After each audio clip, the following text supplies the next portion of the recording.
Hey guys, welcome back. आज के इस वीडियो में हम लोग अटॉर्नी जनरल ऑफ इंडिया के बारे में पढ़ेंगे। तो चलिए इस वीडियो को स्टार्ट करते हैं। हमारे कॉन्स्टिट्यूशन का जो आर्टिकल 76 है, इसमें इंफॉर्मेशन प्रोवाइड की है अटॉर्नी जनरल ऑफ इंडिया के बारे में। जो अटॉर्नी जनरल ऑफ इंडिया होता है, ये बेसिकली हाईएस्ट लॉ ऑफिसर होता है हमारी कंट्री का। यानी कि जो सरकारी वकील होते हैं उनको हम लोग बोलते हैं अटॉर्नी जनरल। ठीक है। अब इसकी जो अटॉर्नी जनरल होता है, इनकी अपॉइंटमेंट कैसे होती है और इनका जो टर्म पीरियड है वो क्या होता है। जो अटॉर्नी जनरल होते हैं, इनकी अपॉइंटमेंट जो प्रेसिडेंट ऑफ इंडिया के द्वारा की जाती है, यानी कि हमारे देश का जो राष्ट्रपति होता है वही अपॉइंट करता है अटॉर्नी जनरल ऑफ इंडिया को। जो पर्सन होता है उसके पास उसकी जो क्वालिफ़िकेशन होती है, ऐसे जो अटॉर्नी जनरल होता है, इसकी जो क्वालिफ़िकेशन होती है सुप्रीम कोर्ट के जो जज होते हैं उनके बराबर इनकी क्वालिफ़िकेशन होती है। इसके अलावा जो अटॉर्नी जनरल हम लोग अपॉइंट करते हैं, उसके पास सिटीजन होनी चाहिए इंडिया की, यानी कि वो इंडिया का रहने वाला होना चाहिए। उसने एज ए जज हाई कोर्ट में 5 साल के लिए काम किया होना चाहिए and advocate of some high court for the 10 years।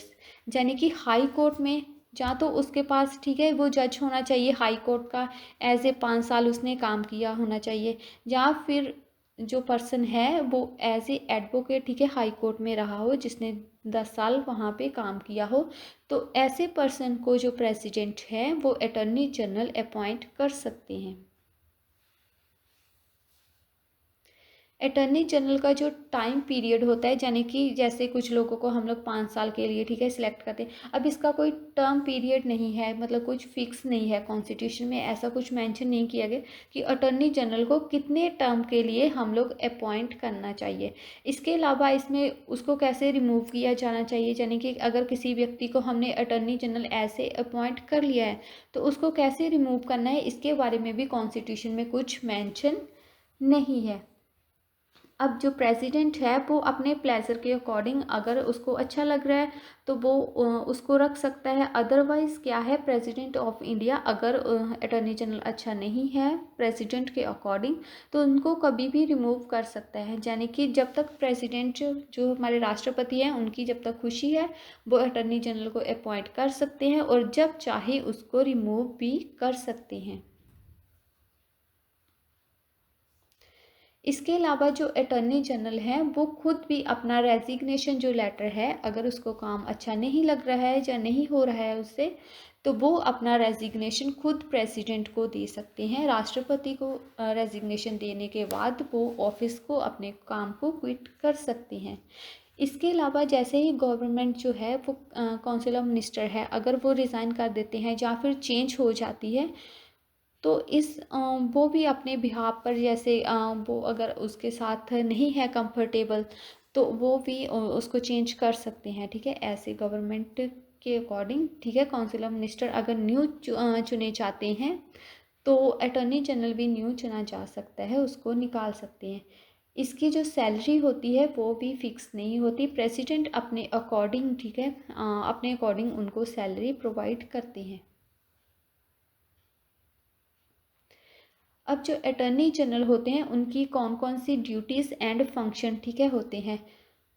अब जो अटॉर्नी जनरल है, ये गवर्नमेंट ऑफ इंडिया के जो लीगल मैटर होते हैं उनमें एडवाइस दे सकता है गवर्नमेंट ऑफ इंडिया को। उनके जो लीगल मैटर होते हैं उनमें उनको एडवाइस दे सकता है, but with the reference of the president की, अगर प्रेसिडेंट रेफर करते हैं, अगर वो बोलते हैं कि जाइए गवर्नमेंट ऑफ इंडिया को इस मैटर पे एडवाइस दिए, तभी वो दे सकते हैं, इसके अलावा नहीं दे सकते। अगर प्रेसिडेंट परमिशन नहीं देंगे तो वो किसी भी लीगल मैटर में एडवाइस नहीं देंगे।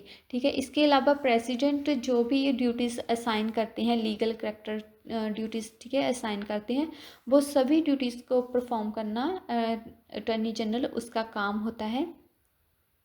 अब अगर गवर्नमेंट ऑफ इंडिया का कोई भी केस जो है वो सुप्रीम कोर्ट में चल रहा है, तो गवर्नमेंट ऑफ इंडिया के बिहाफ पे वो वहाँ पे जाके उन केस को लड़ सकते हैं अटॉर्नी जनरल।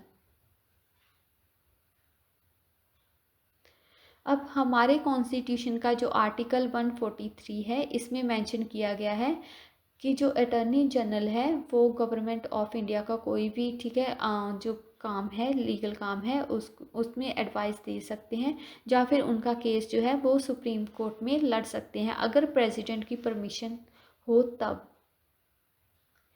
इसके अलावा जो अटर्नी जनरल होते हैं वो हाई कोर्ट में भी, अगर गवर्नमेंट ऑफ इंडिया का किसी भी हाई कोर्ट में कोई केस है तो वहाँ पे भी जाकर वो किसी भी केस को लड़ सकते हैं on the behalf of government of India के बिहाफ पर उन केस को लड़ सकते हैं। अटर्नी जनरल के पास नेक्स्ट है कौन कौन से राइट होते हैं।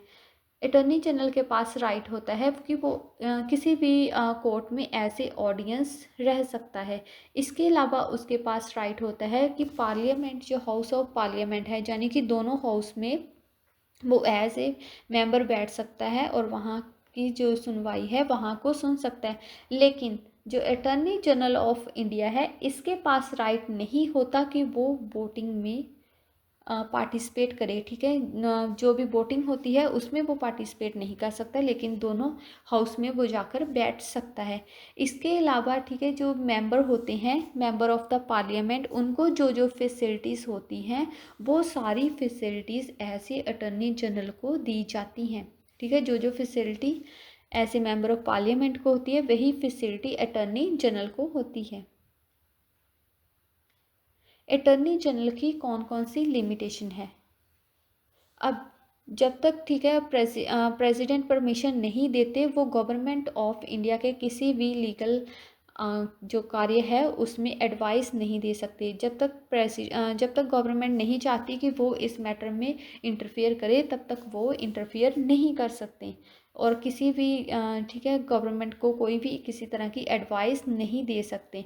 अब अगर किसी पर्सन पे, ठीक है, क्रिमिनल कोई केस हो जाता है तो बिना गवर्नमेंट की परमिशन के वो केस नहीं लड़ सकता, ठीक है। अगर किसी पर्सन पे क्रिमिनल केसेस कोई चार्जेस लग गया है तो वो उसका केस नहीं लड़ सकता बिना गवर्नमेंट की परमिशन लिए।